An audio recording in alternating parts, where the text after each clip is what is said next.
Haris and Ghalib, आज World Human Rights Day है. Thank you for your enormous efforts in activism.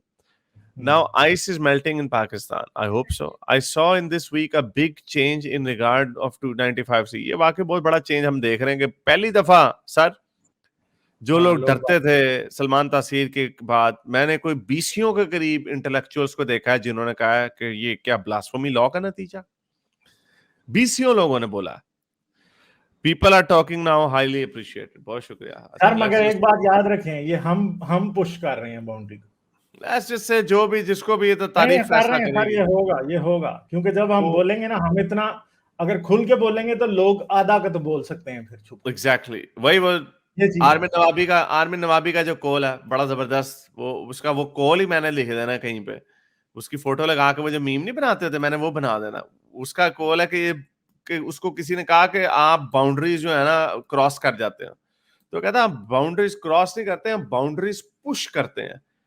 क्योंकि हम जैसे लोग बाउंड्रीज को पुश करते हैं तो तुम जैसे लोगों के लिए जो ग्राउंड है खेलने के लिए वो ज्यादा बड़ी हो जाती है।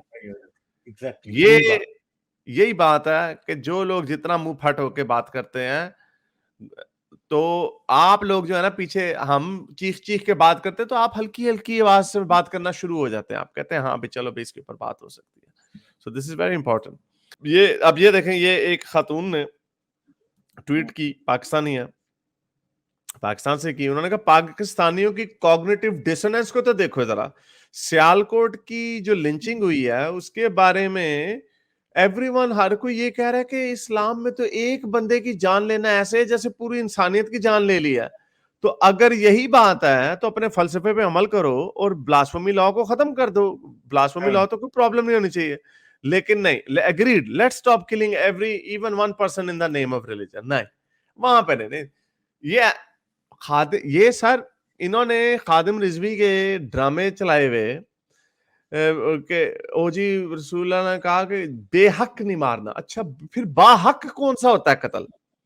इवन इंजीनियर साहब ने भी कहा कि नहीं, इंजीनियर साहब ने नहीं कहा, पता नहीं किसी ने कहा कि जी देखिए इस्लाम में तो बड़ा जोर दिया गया किसी काफिर की भी बेहक का जान नहीं लेनी, ना हक जान नहीं लेनी। तो ये कौन सी जान है भाई? फिर आप इसका मतलब बाहक हो सकती है, कोई हक के साथ ली जा सकती है। तो यही तो वो कह रहे हैं, ये जो छलांगे मारते हैं लोग, छलांगे मारते हैं जो आपको मारते हैं ब्लास्फेमी के नाम पे, वो यही तो करते हैं। वो कहते हैं हाँ हम हक से मार रहे हैं, हम नाहक तो नहीं मार रहे। और रसूल अल्लाह ने क्या कारनामे सर अंजाम दिए हुए, ये देखें।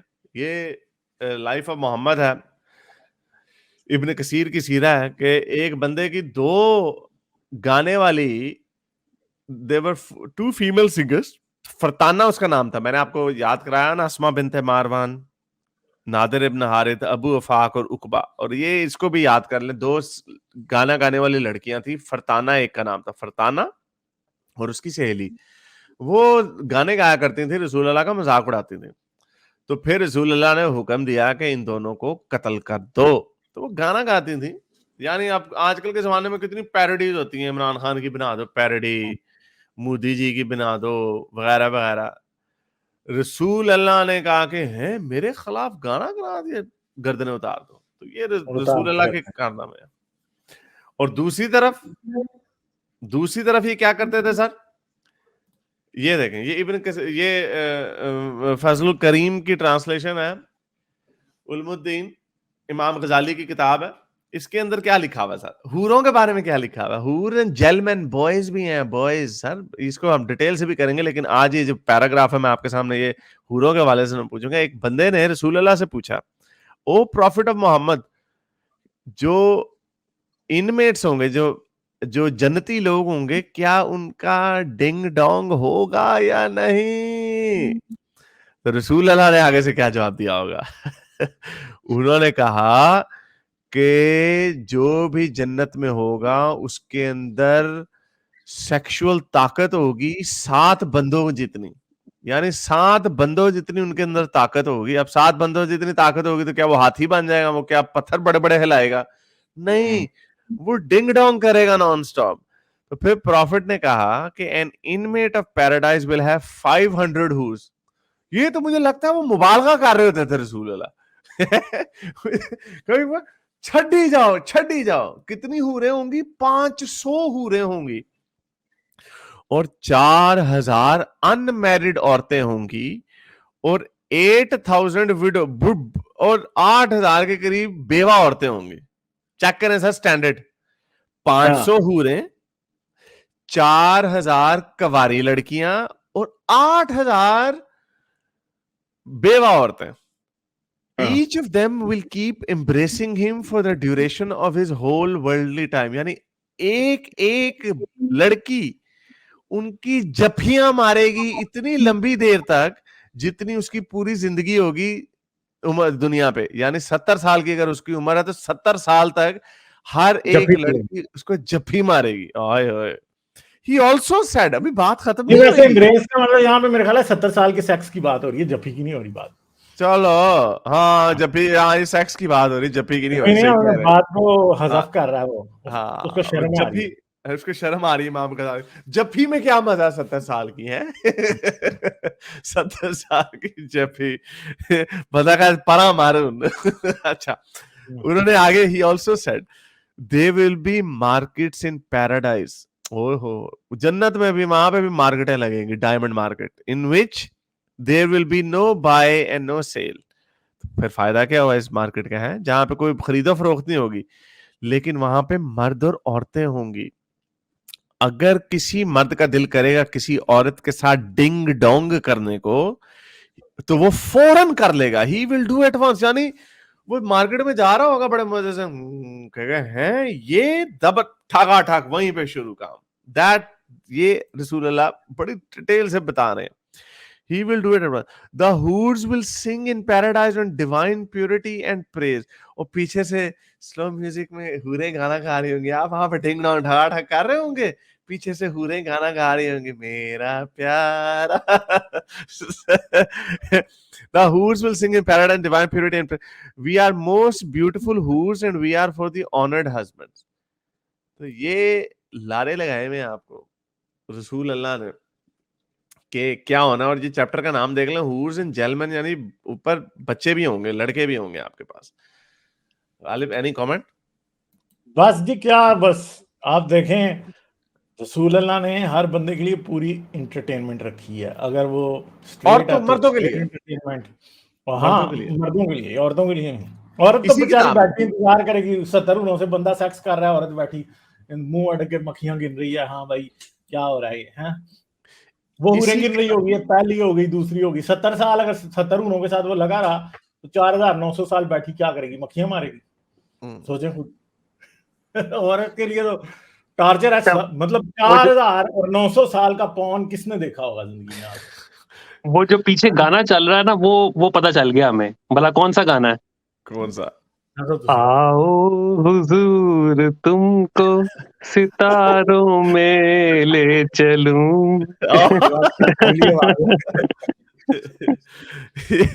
यानी यार रसूल अल्लाह को क्या यार, ये कैसा शर्म हो यहाँ का मजहब है। अच्छा, ये जो एक तो 2 लड़कियां हैं ना फीमेल सिंगर्स, एक और है, then there was a woman Sara who was also executed, a freed woman of Banu Abdul Muttalib and of Ikrima, because she used to insult the messenger of God SAS while he was in Makkah. तो ये एक और औरत थी सारा, जिसको इसलिए उसकी गर्दन उड़ा दी गई क्योंकि वो रसूलुल्लाह की इंसल्ट करती थी। ये रसूलुल्लाह की बर्दाश्त है। हमें कहानियां कराते हैं, कूड़ा फेंकती थी उसको जी, कहानियां सानू पुड़ियां कहानियां कराइयां इन्होंने। एक हदीस चल रही है सर, ये जब ये सियालकोट का वाकया हुआ तो हदीसें चली, मेरा ख्याल हमारे हमजा अब्बासी ने भी वो हदीस शेयर कर दी। लोगों को बड़ा मजा आता है। वो एक तो आ जाती होती है ना, एक इंसान का कत्ल ऐसे जैसे तमाम इंसानियत का कत्ल। बिल्कुल अगली जो आयत है उसमें भी लिखा हुआ है ना हक कत्ल। तो बाहक है उनके नजदीक, जो ये छलांगे मारे थे उनके नजदीक तो बाहक है। वो कह रहे हैं हाँ भाई इसे गुस्ताखी कीजिए। जो आता है जैसे मोहम्मद अली, वो शैम्पू बेचने वाला, वो तो यही कहता है कि भाई वो बाहक कत्ल है आपका। तो ये एक हदीस चल रही है सर। एक हदीस है उसमें इन्होंने लिखा हुआ है कि, असल में आपको हदीस दिखाता हूं, असल में हदीस क्या है, और इन्होंने मशहूर कर दिया कि किसी काफिर का कत्ल ना करो, किसी काफिर के ऊपर बेजा बोझ ना डालो वगैरह वगैरह। तो असल में वो हदीस क्या है, वो ये हदीस है, वो हदीस है सुनन नबी दाऊद की 3052 हदीस है। वो कहती है Safwan reported from a number of companions of the Messenger of Allah on the authorities of the fathers who were relatives. The Messenger of Allah said, beware if anyone wrongs a contracting man. यहाँ पे जो contracting man है ना, इन्होंने यहाँ पे लिख दिया non-Muslim. ये हदीस सर्कुलेट हुई है ट्विटर पे बहुत ज्यादा। Or diminishes his right or forces him to work beyond his capacity or takes from him anything without his consent. I shall plead for him on the day of judgment. यानी मैं उससे की शिकायत लगाऊंगा आखिरत वाले दिन, अगर किसी भी बंदे से जिससे तुमने मुआहदा किया है, कॉन्ट्रैक्टिंग मैन, और डिमिनिशेस हिज राइट, यानी उसका हक तलफी करे, उससे उसकी काबिलियत से ज्यादा जुल्म का काम करवाए, मजदूरी करवाए, और उससे उसकी मर्जी के बगैर कोई चीज। अब ये टाइटल देखें तो डील इन ट्रेड है, ये इसमें नॉन मुस्लिम और उसका चक्कर नहीं है, ये ट्रेड की बात हो रही है कि अगर आपने किसी नॉन मुस्लिम से भी ट्रेड करनी है तो ट्रेड के कुछ असलूब है, तो ये वो आपने ट्रेड करनी है। तो ये इसको तोड़ मरोड़ के इस पेश किया जा रहा है, अगर किसी ने किसी काफिर के साथ बुरा सलूक किया, उसका हक तलफी की, या उसकी, यानी इनका मजहब इतना फोका है कि इनको झूठी हदीसों का सहारा लेना पड़ता। अच्छा अगली हदीस देखें, ये हमजा बासी ने शेयर की थी कि हजरत मोहम्मद ने कहा, the poor will enter the paradise before the rich. After pause he added, o Aisha never turn a needy person away from your door, give him something. मैंने कहा यार ये तो वाकई बड़ी अच्छी हदीस है। तो वो अच्छी हदीस देखी, वो नीचे तो ज़ईफ निकल आई। वैसे कोई गंदी हदीस हो ना, जिसमें कोई गंदे काम किए हुए हो, वो ज़ईफ हो, तो मुसलमान बड़े मजे से सलाम करते, ज़ईफ ज़ईफ हदीस। तो ये जो अच्छी हदीस है वो भी ज़ईफ निकल आई। तो ये इनके हालात हैं अनफॉर्चुनेटली। और बड़े गर्क में मेरे इस नेक काम को जारी रखने के लिए मुझे पेपैल या पेट्रियन पे जरूर सपोर्ट कीजिए, ताकि मैं अपना पैगाम ज़्यादा से ज़्यादा लोगों तक पहुंचा सकूं।